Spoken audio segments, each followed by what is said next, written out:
Season's greetings to you all, and welcome to another exciting edition of your favorite program, The Diaspora. On today's edition, I'll bring you an exclusive interview with the Chairman CEO of the Nigerians in Diaspora Commission, Honorable Abike Dabiri-Erewa, as she shares her 2020 experiences as NIDCOM's boss, even during the COVID-19 pandemic. Also, I'll bring you some Christmas best wishes from our great Nigerian diaspora community. We've got these and much more for you on today's edition of your favorite program, The Diaspora. And I remain your host, Koinsola Adetunbi. Please stay tuned.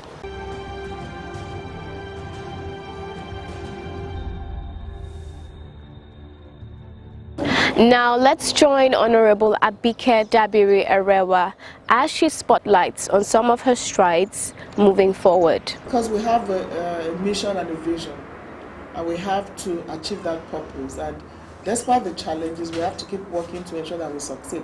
But the good thing is that I got great staff working here at the Commission, and we don't look at challenges, we look at solutions. So we see challenges as opportunities, and we continue to work at that. And the key thing is that we're dealing with human capital development.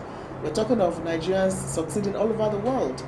And our mission is they must be engaged in the programs and policies of government.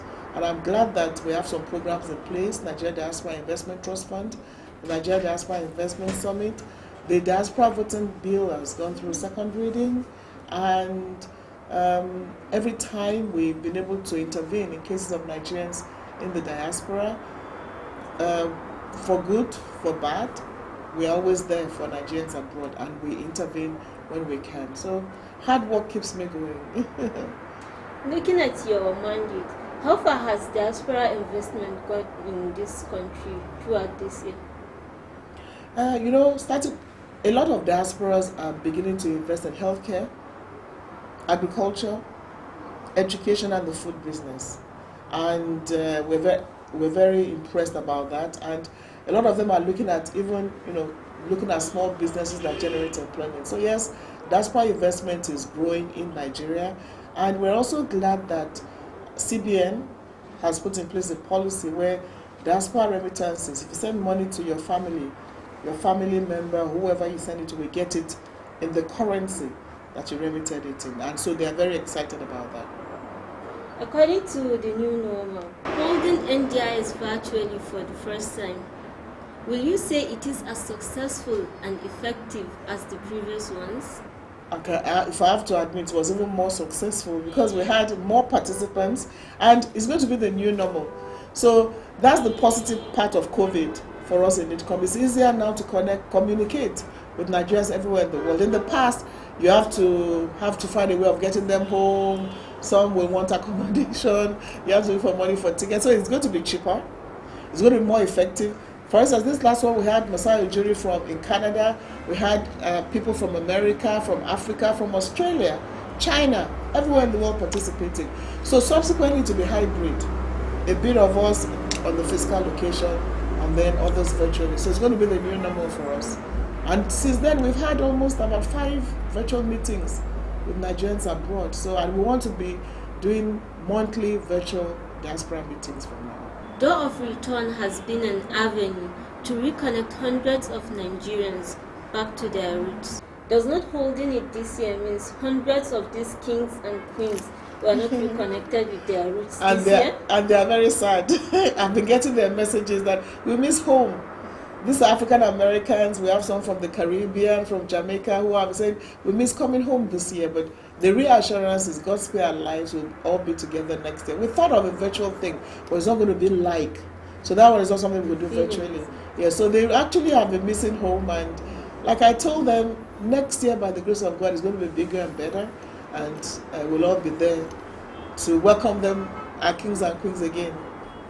Looking at the COVID-19 evacuation, which was the first of its kind, what was the major challenge NIDCOM faced during and beyond evacuation?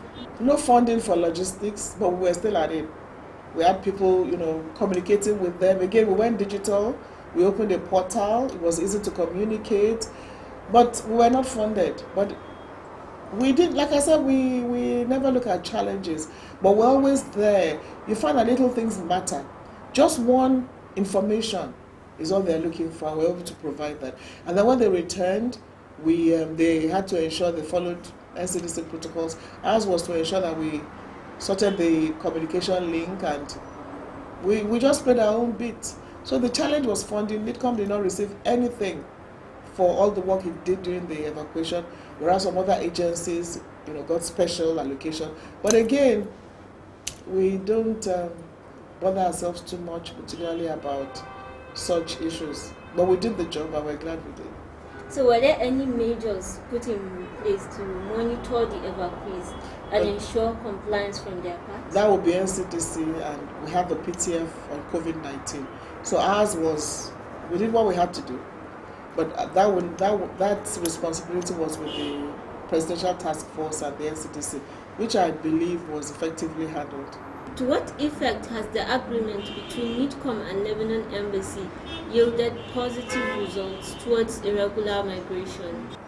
At least we haven't heard of any more Nigerians going to Lebanon and being stranded, and we're hoping it has nothing to do with the travel restrictions. But it's important that Lebanon has now stopped work visas. So if you apply now, you can't get a visa anymore. So, but what we need to do in Nigeria, working with labor, immigration, how do we make this migration legal? The way it's done in the Philippines. So we're working on that now. How do you make it legal? So you want to go and work, you can go legally, properly. Although in the case of Lebanon, they're not illegal migrants, but the kafala system turns you virtually to a slave. You become the slave of your master. All those things we need to change.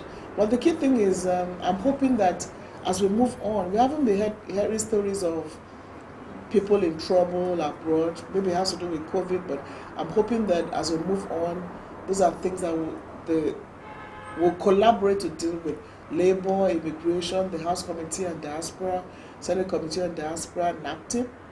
We all need to work together on this. Has the new CBN policy on foreign exchange helped boost Nigeria diaspora remittances? Absolutely. Apart from boosting the remittances, it has actually helped to, within 4 days of the CBN announcement, the Naira appreciated. The Naira appreciated. So if the policy is properly implemented, and Nigerians in diaspora are excited about it, and it's one of the things we had expected CBN to do. What we're also asking CBN to do is to reduce the cost of remittances charged by the IMTOs. We have the largest levies that we're taxing them, that they are paying. All over the world is less than 6%. Nigeria is over 9%. So the levies by the IMTOs should actually be reduced. So it's been very good news from the CBN to the diaspora. And I believe that working more in that regard, it can get even better. So do you think Diaspora Day celebration is achieving its desired results? Not fully. We don't want it to be just a talk shop. Diaspora Day has been on for 15 years or more, but we want it to go just beyond talking. We want to achieve results. The last Diaspora Day, three Nigerians in diaspora, and I think all of them participated at the Diaspora Day, have been invited to be part of the economic planning development team, and they've been making useful contributions. So, and beyond that, we've received very cogent recommendations from some of them on the way forward on some certain areas. So by next year, we'll be telling you this is what we achieved at the last Diaspora Day. So not fully, but with the involvement of NIDCOM, we want more Nigerians to participate. We don't want it to be just a talk shop, and we want to achieve results from the conference. With Nigerians making waves across the globe, what would you say was their attitude or contributions towards this global crisis of COVID-19, especially seeing a lasting solution like provision of vaccines? Well, a Nigerian was involved in the provision of that vaccine by Pfizer, and we've been able to have a conversation with him, Dr. Oyema Obagu. Brilliant. I mean, we had 3 hours conversation with him, and there was no dull moment. Everything he said was on point and very relevant and very educative. So we hope to have more of that. So we're glad that a Nigerian was part of it. But some people will say to me, oh, you keep congratulating Nigerians in the diaspora. But they are in the diaspora. But my answer is, who was doing that before? Nobody. So we are there, and we are in charge of the diaspora. And we're saying that the diaspora, we need to work together. So who was doing that before? Nobody. Before, it's all bad stories. Oh, Nigerian did drug, fraud, and then it goes worldwide. But we have to celebrate ourselves. And the relationship with Nigeria is that they are Nigerians. They are proud to be Nigerians. They are Nigerian of bringing values. And when you speak to them, that's what they tell you. So ours is, wherever you are, we want to celebrate you, we want to work with you. When you are in the diaspora, you have a problem, we're also there for you. We'll be able to intervene in cases of Nigerians who have been in trouble. But this is what we say: if you commit a crime, you pay for it. You have to pay for it, but you shouldn't be punished for an offense you didn't commit. And that's why we're able to intervene successfully in some cases, like the case of Zainab in Saudi Arabia, Suleiman in Saudi Arabia, the two guys in Croatia. We've had people return from places like India. We've been to Brazilian prison, Republic of Benin, and a few others. We've intervened in South Africa, and a lot more. So, as long as you obey the laws of those countries, we're always there for you. But please be #1 ambassadors and do not break the laws of other countries. Wow, thank you, ma'am. You look simply radiant. Keep being a role model for the younger generation. Now meet Dr. Adekunle Odunsi, a Nigerian who has just been appointed director of the University of Chicago Medicine Comprehensive Cancer Center, and this is to take effect from March 1st, 2021. Mr. Adekunle is an expert in immunotherapy and vaccine therapy for cancer. He will also serve as Biological Sciences Division Dean for Oncology and Professor of Obstetrics and Gynecology at the University of Chicago. Odunsi is a nationally recognized physician scientist with a deep knowledge of discovery and innovation in oncology. Congratulations, we are super proud of you. And on a lighter note, let's watch how Mr. Williams Gerwando displayed Nigeria's respected cultural attire to the world. We're heading into the Montgomery History Conference to donate my agbada that I wore for inauguration. Mr. William Opeyemi Gerwando. So it's a pretty exciting morning. About a week after the election, I went to the council office building for some orientation. May have come into contact with some of the security guards that work there, many of whom are immigrants themselves, several of whom are West African immigrants. On this day, there were two gentlemen that were there, both from West Africa, one from Nigeria, one from Cameroon. When I explained to him my name and that I was a second-generation Nigerian elected to the council, he asked me, "What will you wear to your inauguration?" The other one immediately said, "You will wear traditional clothing." He said it not as a question, but as a statement, almost as if it was a foregone conclusion and that there was no other option. And immediately, and Cecily, my chief of staff who's here, was with me, I said to her, "I have to wear an agbada." I knew in that moment, almost as if my father was standing next to me, that I had to honor him and honor the heritage. It felt almost divine that the generations of my ancestors and his ancestors were with me in that moment. When we all come from different cultures, it's really important that we respect and welcome differences, even when those differences come in ways we don't anticipate or even understand. So by wearing this agbada, this traditional West African clothing in a public setting to take the public oath of office is part of a bigger and public dialogue that I think is needed if we are to understand and respect our differences and move forward.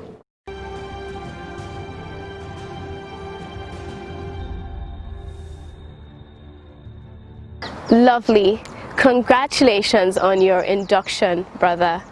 And to our very own diasporans out there, what are the prayers and best wishes for at this Yuletide?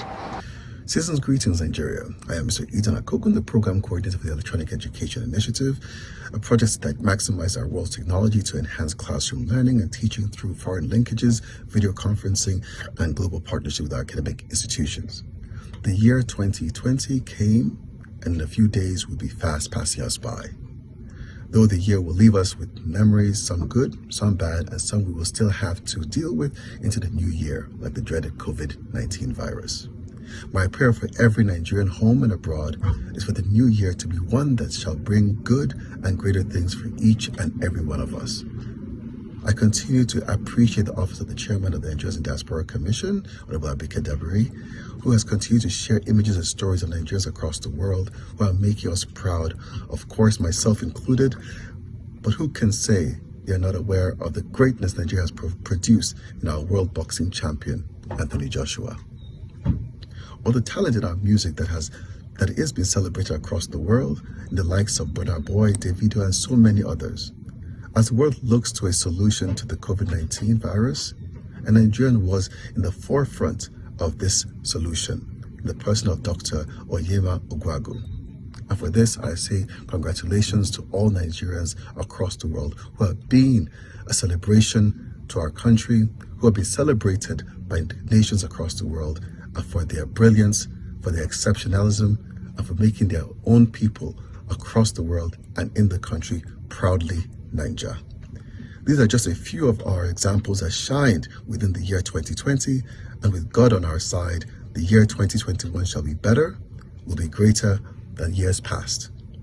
I wish and pray everyone a very Merry Christmas, a happy holiday season, and surely a safe and joyous, wonderful new year. Thank you, and God bless you all. Fellow Nigerians, I bring you greetings from United States of America. My name is Ndubisi George. As we celebrate the joy of Christmas for 2020, my hope is that we can all take an introspective look into nation building. The horrors of the COVID pandemic, if anything, has shown that the things that unite us as a nation are far greater than what divides us. Dr. Chubo Kadibo of the blessed memory once warned, and I'm paraphrasing by the way, that if our political persuasions are confined to mere tribal, religious and cultural affinities, then our education is useless. And I agree with that. In the spirit of the season of love, I urge the politicians to seek a cause that unifies our nation, ensures the protection of lives and properties of our people. Nigeria are incredibly gifted people. If others can see and commit to the sanctity of good governance, we'll be unstoppable. To my comrades in the diaspora and all the frontline soldiers of national development, may this season of love bless and comfort you all. Your contributions to our nation building are inestimable, and I implore you all to never waver in your service to our nation and humanity in general. For my family and I wish you all a very Merry Christmas and God bless. My name is Dr. Bashir Obashekola. As this festivity period, when Christmas is around the corner, and 2020, which has been a challenging year throughout the world, is winding down, and we're all looking forward to a new year of 2021. I want to use this opportunity to say best wishes to my fellow compatriots in Nigeria, brothers and sisters. I wish everyone Merry Christmas and Happy New Year in advance. May 2021 bring peace, joy, and prosperity to Nigeria and every family of ours in Nigeria. Please stay safe while you are enjoying the period. Remember, COVID-19 is still very much around and very dangerous. So please stay safe. To my immediate families in Nigeria and friends, I wish every one of you all the best in the new year. God bless, and God bless Nigeria. With love from Moscow, Russia. Thank you for your prayers for Nigeria, and have a very Merry Christmas.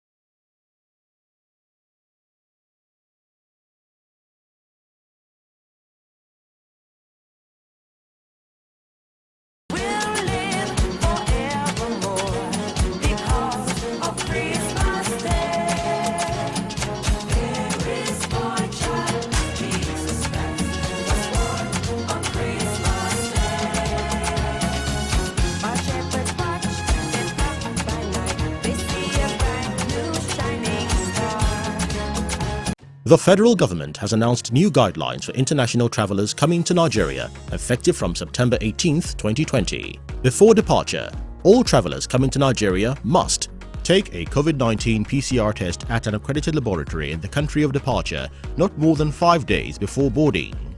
Only PCR tests will be accepted. Travelers with a PCR test result of more than 5 days or 120 hours or with COVID-19 symptoms will not be allowed to board. Within 3 days before boarding, register on the Nigeria International Travel Portal. Complete and submit the health declaration and self-reporting form online with a valid phone number and address. Update information on diplomats and children under age 10 separately. Next, upload the negative PCR test result on the portal.